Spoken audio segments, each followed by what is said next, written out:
Assalamualaikum warahmatullahi wabarakatuh. Kami dari kelompok 6 akan mempresentasikan hasil diskusi kami tentang semantik bahasa dengan dosen pengampu Ibu Evi Ika Febrian dari Magister Pendidikan. Dengan anggota kelompok, yang pertama Diva Rizky Aziza dengan NPM 2086206021 dan yang kedua yaitu saya sendiri, Selvia Nanida Usilmi dengan NPM 2086206083. Di sini kita akan membahas tentang hakikat semantik, makna dan masalahnya, persamaan dan pendefinisian, jenis makna, relasi makna, medan makna dan komponen makna, perubahan makna, dan yang terakhir yaitu kategori makna leksikal. Yang pertama yaitu hakikat semantik. Semantik dari bahasa Yunani yaitu semantikos, memberikan tanda, penting, dan kata sema, tanda. Adalah cabang linguistik yang mempelajari arti atau makna yang terkandung pada suatu bahasa, kode, atau jenis representasi lain. Dengan kata lain, semantik adalah pembelajaran tentang makna. Kata semantik dapat diartikan sebagai ilmu tentang makna atau tentang arti, yaitu salah satu dari 3 tataran analisis bahasa, yaitu fonologi, gramatika, dan semantik, menurut Khair tahun 1994. Makna dan masalahnya. Menurut de Saussure, setiap tanda linguistik terdiri dari 2 unsur, yaitu yang pertama yang diartikan Prancis, signif, Inggrisnya yaitu significant. Yang diartikan significant sebenarnya tidak lain daripada konsep atau makna dari sesuatu tanda bunyi. Yang kedua yaitu yang mengartikan Prancis yaitu significant, Inggrisnya signifier. Yang mengartikan signifian atau signifier adalah bunyi-bunyi yang terbentuk dari fonem-fonem bahasa yang bersangkutan. Dengan kata lain, setiap tanda linguistik terdiri dari unsur bunyi dan unsur makna. Penamaan dan pendefinisian. Penamaan kata. Dalam pembicaraan mengenai hakikat bahasa, ada dikatakan bahwa bahasa adalah sistem lambang bunyi yang bersifat arbiter. Aristoteles menyatakan bahwa pemberian nama adalah soal konvensi atau perjanjian belaka di antara sesama anggota suatu masyarakat bahasa. Sebab-sebab atau peristiwa yang melatar belakangi terjadinya penamaan atau penyebutan terhadap sejumlah kata yang ada dalam leksikon bahasa Indonesia diantaranya. Yang pertama yaitu peniruan bunyi. Maksudnya, nama-nama benda atau hal tersebut dibentuk berdasarkan bunyi dari benda tersebut atau suara yang ditimbulkan oleh benda tersebut. Misalnya, binatang sejenis reptil kecil yang melata di dinding disebut cecak, karena bunyinya cak, cak, cak. Yang kedua yaitu penyebutan bunyi bagian. Dalam bidang kesusastraan ada istilah pars pro toto, yaitu gaya bahasa yang menyebutkan bagian dari suatu benda atau hal, padahal yang dimaksud adalah keseluruhannya. Misalnya, kata kepala pada kalimat setiap kepala menerima bantuan Rp1.000 bukanlah dalam arti kepala itu saja, melainkan seluruh orangnya sebagai satu kesatuan. Pendefinisian kata. Pendefinisian adalah usaha yang dilakukan dengan segala untuk mengungkapkan dengan kata-kata akan suatu benda, konsep, proses, aktivitas, peristiwa, dan sebagainya. Definisi yang paling rendah tingkat kejelasannya adalah yang disebut definisi sinonim. Yang kejelasannya lebih baik dari definisi sinonim adalah definisi formal. Di dalam definisi formal ini, konsep atau ide yang akan didefinisikan itu disebutkan dulu sebuah ciri umumnya, lalu disebut pula sebuah ciri khususnya. Umpamanya, bus, ciri umumnya yaitu kendaraan umum. Ciri khususnya dapat memuat banyak penumpang. Kedua yaitu pensil, ciri umumnya yaitu sebagai alat tulis. Ciri khususnya terbuat dari kayu dan arang. Dari contoh konsep beserta ciri umum dan ciri khususnya dapat dibuat definisi formal sebagai berikut. Yang pertama yaitu bus. Bus adalah kendaraan umum yang dapat memuat banyak penumpang. Yang kedua, pensil.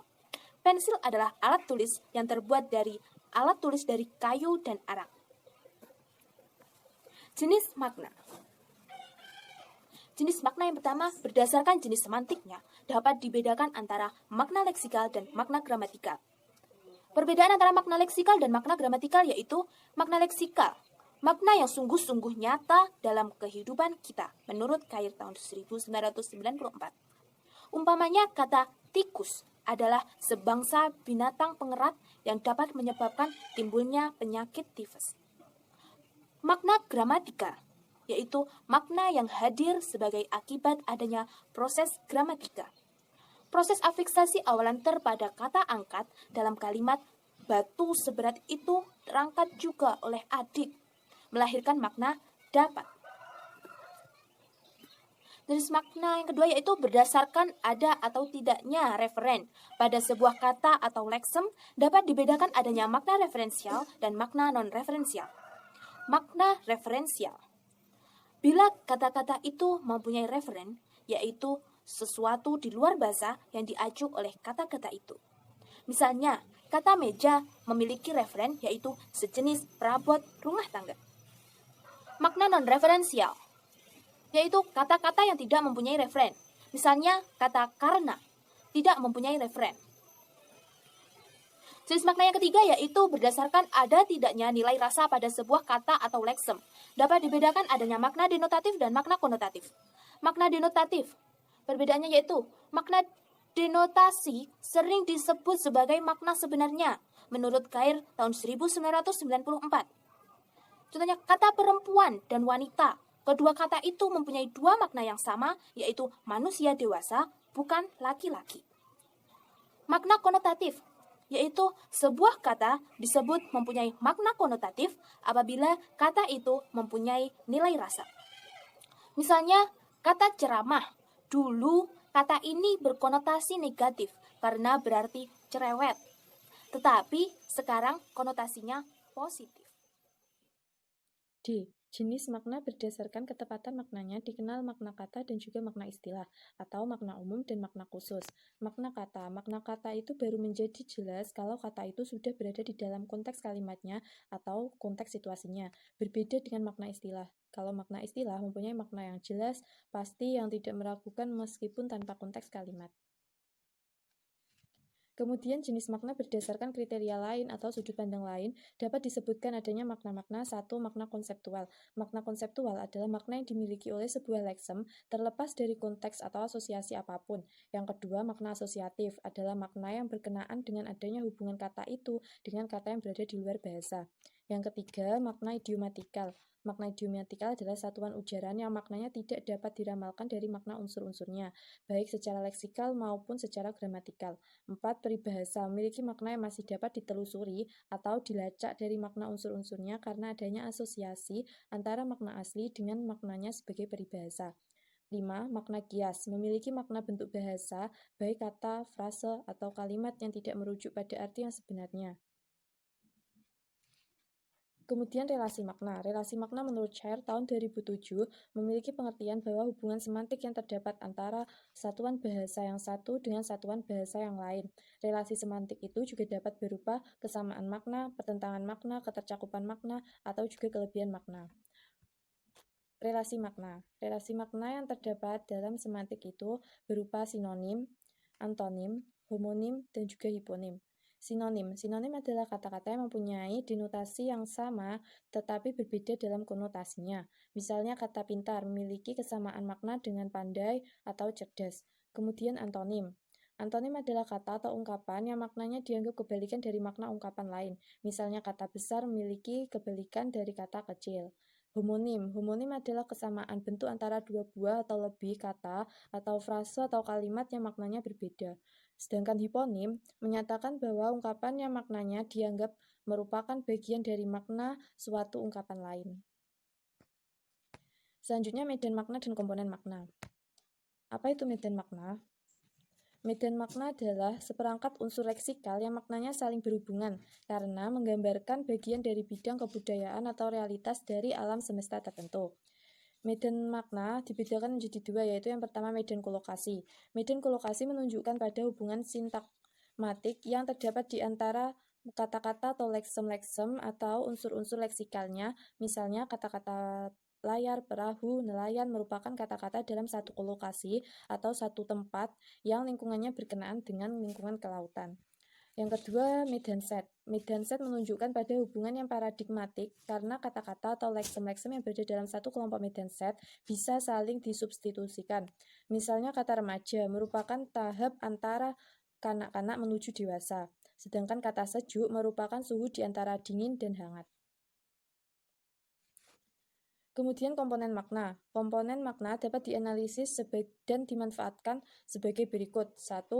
Untuk mencari perbedaan dari bentuk-bentuk kata yang bersinonim, misalnya kata ayah dan juga bapak.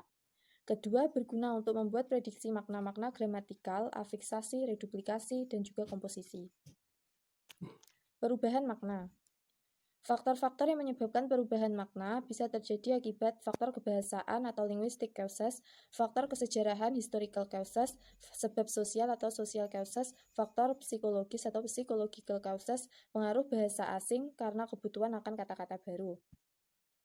Perubahan makna dapat juga disebabkan karena 1. Perubahan makna dari bahasa daerah ke dalam bahasa Indonesia, perubahan makna akibat lingkungan, perubahan makna akibat pertukaran tanggapan indera, perubahan makna akibat gangguan kata, perubahan makna akibat tanggapan pemakai bahasa, dan perubahan makna akibat asosiasi. Kategori makna leksikal. Kategori makna leksikal dibedakan menjadi kategori nominal. Kategori nominal merupakan kata-kata atau leksem-leksem yang dalam bahasa Indonesia secara semantik mengandung ciri makna kata benda atau nominal, dan oleh karena itu leksem nominal secara struktural akan selalu dapat didahului oleh preposisi di atau pada. Kemudian kategori verbal. Leksem-leksem verbal dalam bahasa Indonesia secara semantik ditandai dengan mengajukan 3 macam pertanyaan terhadap subjek tempat verba menjadi predikat klausanya. Ketiga pertanyaan itu adalah 1. Apa yang dilakukan subjek dalam klausa tersebut? Apa yang terjadi terhadap subjek dalam klausa tersebut? Dan bagaimana keadaan subjek dalam klausa tersebut? Terakhir, kategori adjektifal. Leksem-leksem adjektifal dalam bahasa Indonesia secara semantik adalah leksem yang menerangkan keadaan suatu nomina atau menyifati nomina itu. Sekian presentasi dari kelompok kami. Apabila ada kurang lebihnya kami mohon maaf, dan apabila ada yang ingin ditanyakan silakan tinggalkan di kolom komentar. Terima kasih atas perhatiannya. Presentasi kami akhiri. Wassalamualaikum warahmatullahi wabarakatuh.